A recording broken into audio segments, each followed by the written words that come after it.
सत्यनाम ज्योतिष का इतिहास मैं आज बताऊंगा। आकाश में स्थित ज्योतिर्पिंडों के संचार और उनसे बचने वाले गणितज्ञ पारंपरिक संबंधों की पृथ्वी पर पड़ने वाले प्रभाव का विश्लेषण करने वाली विद्या का नाम ज्योतिष है। ज्योतिष के 6 अंग हैं।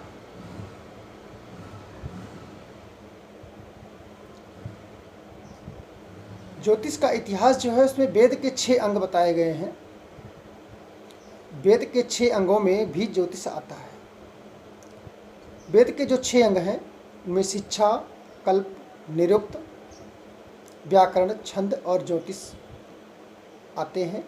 वेद अपरूपसेय है, इसलिए ज्योतिष जो कि एक वेदांग है वो भी अपरूपसेय है, अर्थात सृष्टि के आदि से चला रहा है। काल क्रम में ज्योतिष शास्त्र के 18 प्रणेता माने गए हैं। लिखा है सूर्य पितामहो व्यासो वसिष्ठो अत्रिपाराशरः कश्यपो नारदो गर्गो मरीचि मनुरांगिराः लोमसो पोलिश्चैवनो योनो भृगुः सौनको 18 होते ज्योतिष शास्त्र प्रवर्तकः। ज्योतिष शास्त्र के 18 प्रवर्तता माने गए हैं। पितामह सूर्य, बृहस्पति, मनु,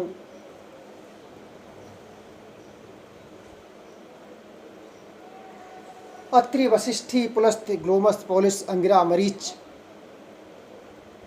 व्यास, नारद, सौनक, भृगु, च्यवन, यवन, कश्यप, गर्ग और पाराशर, ये 18 प्रणेता माने गए हैं।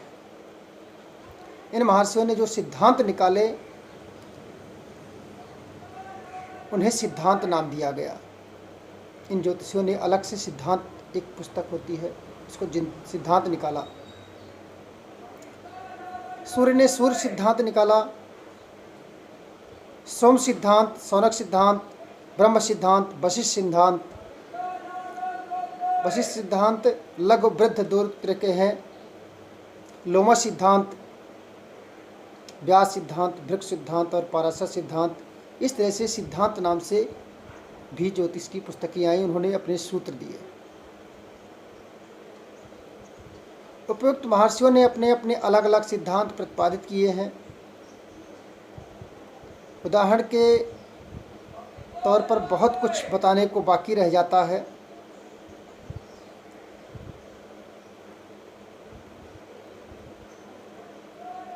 वाराह मिहिर, सिद्धसेन, नारचंद्र आदि इस प्रकार के ग्रंथों के मुख्य रचयिता हैं जो औन्नति, उन्नति, सुख, दुख, भाग्योदय आदि शुभाशुभ कर्म का वर्णन किए हैं।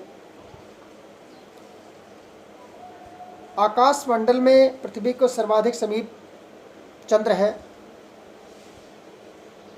उससे क्रमशः दूर बुध, शुक्र, सूर्य, मंगल, गुरु और शनि ग्रह हैं। पृथ्वी से ग्रहों की दूरी संबंधित संक्षिप्त जानकारी आपको आगे भी बताई जाएगी।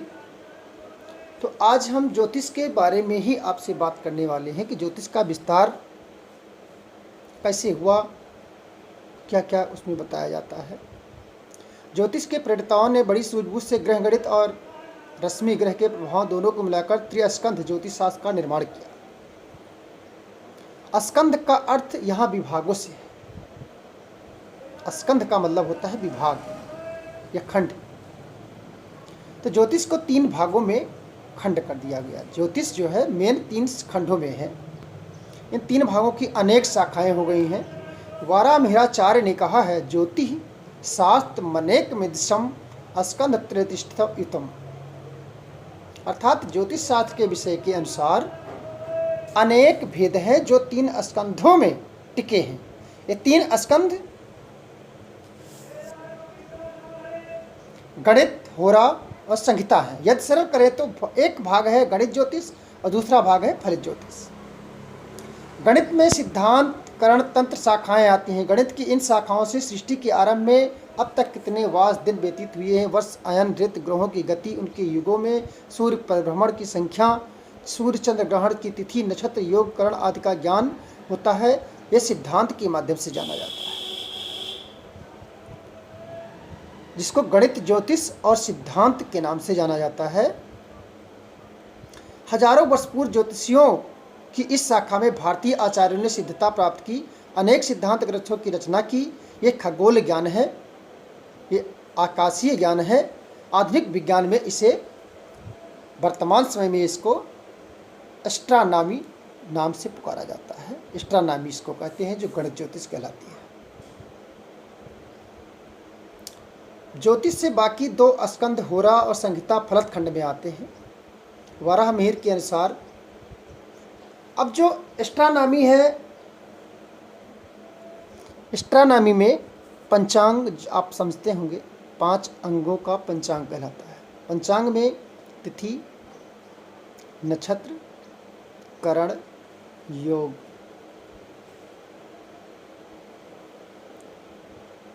तिथि, नक्षत्र, करण, योग बताया जाता है। उनको 5 अंग हैं, ये पंचांग कहलाते हैं।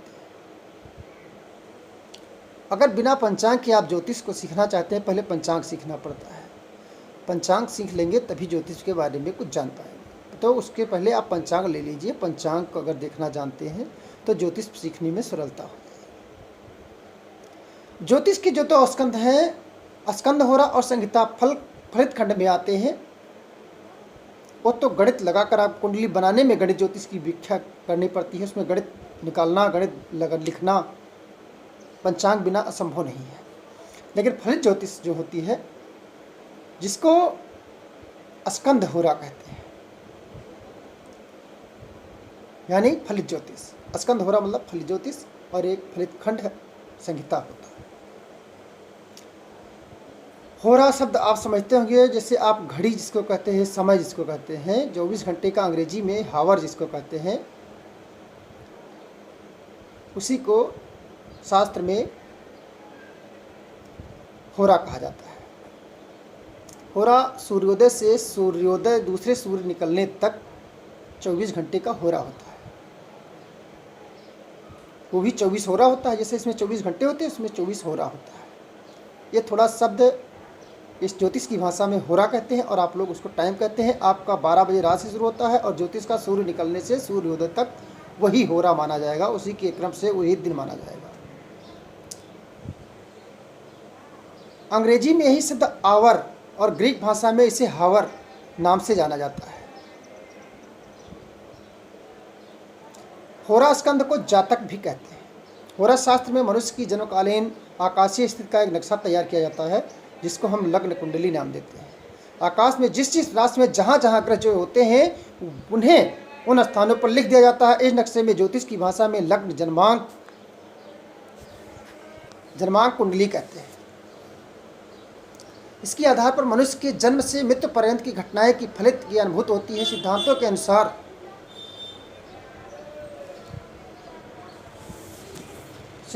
अनुसार जन्म से मृत्यु पर्यंत की जीवन की जितनी भी घटनाएं अनुभूत होती हैं, वो सिद्धांत अनुसार व्याख्या की जाती है। इसका दार्शनिक आधार पुनर्जन्म और कर्मवाद है। जो सिद्धांत के नाम से जाना जाता है, वो पुनर्जन्म की बात को बताता है, जो शास्त्रों से लिया जाता है। संहिता भाग में आने वाली विषय सूची बहुत लंबी है, जैसे वर्षा, आंधी, भूकंप, नक्षत्र, धूमकेतु, उल्का, ग्रहण प्रभाव, ग्रह निर्माण, भूमि में पानी की स्थिति का ज्ञान, यज्ञादि के मुहूर्त, शकुन, रत परीक्षा, ग्रह नक्षत्रों का राष्ट्र प्रभाव, अंग लक्षण आदि अनेक लोकोपयोगी विषय संहिता भाग में है। ये सब विषय संहिता भाग में आते हैं, जो पंचांग में वर्णित कर दिया जाता है। पंचांग देख करके भी लोग जान सकते हैं। अगर नहीं निकालना जानते हैं तो पंचांग देख करके लोग जान सकते हैं। वाराहमिहिर की बृहत संहिता में उपसंहार सहित 106 अध्याय माने गए हैं। विभिन्न विषयों का वर्णन उसमें किया गया है। इसका संबंध व्यक्ति विशेष से नहीं, वरन राष्ट्रों और जन समूहों से बताया गया है। अब आज आपको मैंने कलम डायरी लाने के लिए कहा था, तो आज थोड़ा सा सूत्र आप नोट कर लीजिए। ज्योतिष शुरुआत आज से होती है कि ज्योतिष की वर्णमाला जिसको कहते हैं, अभी तक आपने दूसरी वर्णमाला पढ़ी है। अब आज अगर ज्योतिष सीखना चाहते हैं तो आज से आप ज्योतिष की वर्णमाला शुरुआत आज से करते हैं। तो आइए वर्णमाला में सबसे पहले जानते हैं कि ज्योतिष का विस्तार समझ लेने के बाद में आपका ज्योतिष का अभी तक मैंने वर्णन किया, उसका विस्तार बताया, उसको कौन कौन लेखक थे, 18 प्रणेताओं के नाम बताया। अब ज्योतिष की वर्णमाला क्या है? ज्योतिष की वर्णमाला है कि आकाश में स्थित ग्रह, राशि, नक्षत्र का हम आपको परिचय कराएंगे। सबसे पहले उस स्थान आकाश को समझना होगा जिसमें ग्रह, नक्षत्र, राशियां स्थित हैं। उस आकाश तत्व को समझना होगा जिस पर आप कुंडली निर्माण करने जा रहे हैं। सौरमंडल में, सौरमंडल जिसको भूगोल कहते हैं, भूगोल आपने पढ़ा होगा तो उसमें सौरमंडल आपने नाम सुना होगा। उसमें ये भचक्र, ये पूरा चक्र है। ये आकाश मंडल में 360 अंश से वृत्ताकार, 360 अंश, वृत्त को 360 अंश कहते हैं। तो ये वृत्ताकार 360 अंश में एक वृत्त के आकार का है सौरमंडल। इसमें 12 राशियां और 27 नक्षत्रों को, इस सौरमंडल को 12 राशियां और 27 नक्षत्रों में विभक्त किया गया है, अलग अलग खंडों में बांट दिया गया है। हमारे शास्त्रों में, ज्योतिष शास्त्र के लिए इनको 12 राशियों और 27 नक्षत्रों में ही बांट दिया गया। उसी के आधार पर आपको ज्योतिष निर्माण करना है। इसमें ग्रह कहाँ स्थित है इसका पता लगाता है, क्योंकि सभी ग्रह अपने अपने निश्चित मार्ग में निरंतर सूर्य की परिक्रमा करते रहते हैं। एक राशि में, नोट कर लीजिए कि सौरमंडल जो होता है 360 अंश का होता है। नोट करने योग्य बातें, एक राशि 30 अंश की होती है। नोट कर लीजिए, एक अंश में 60 कला और एक कला में 60 विकला होती है। इस प्रकार आकाश का विभाजन कर दिया गया है। प्रारंभिक विद्यार्थी के लिए कुछ सूत्र और उनका पैमाना दिया गया है, जिसको आप लिख लीजिए और नोट कर लीजिए। इसके जाने बिना आप आगे के खंड को समझने में थोड़ा दिक्कत आएगी आपको। तो अंतरिक्ष का जो माप है उसका पैमाना आप नोट कर लीजिए। 60 विकला बराबर 1 कला, 60 विकला बराबर 1 कला। आगे 60 कला बराबर 1 अंश और 30 अंश बराबर 1 राशि, 30 अंश बराबर 1 राशि, 12 राशि बराबर 1 भचक्र, 12 राशि बराबर 1 भचक्र या 360 अंश।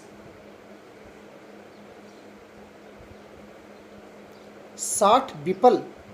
अब हम आपको काल माप की गणना, उसकी गणना कैसे करेंगे, उसको नापेंगे कैसे, तो आप सेकंड में उसको समझ सकते हैं कि 60 विपल जो होता है ये एक पल कहते हैं। 60 विपल को एक पल कहते हैं।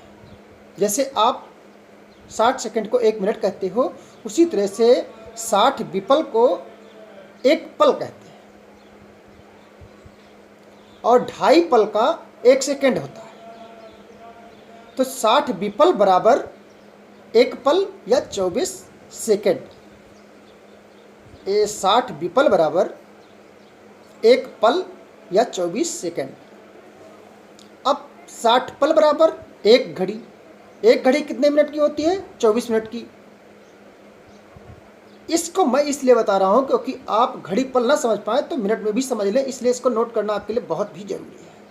नहीं समझ नहीं पाएंगे, पंचांग देखना आपको नहीं आ पाएगा।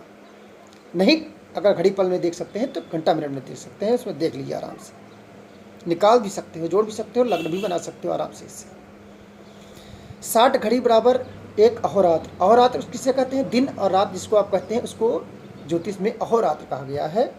24 घंटे सूर्य से, सूर्योदय से लेकर के और दूसरा सूर्योदय आने तक अहोरात्र मानी जाती है।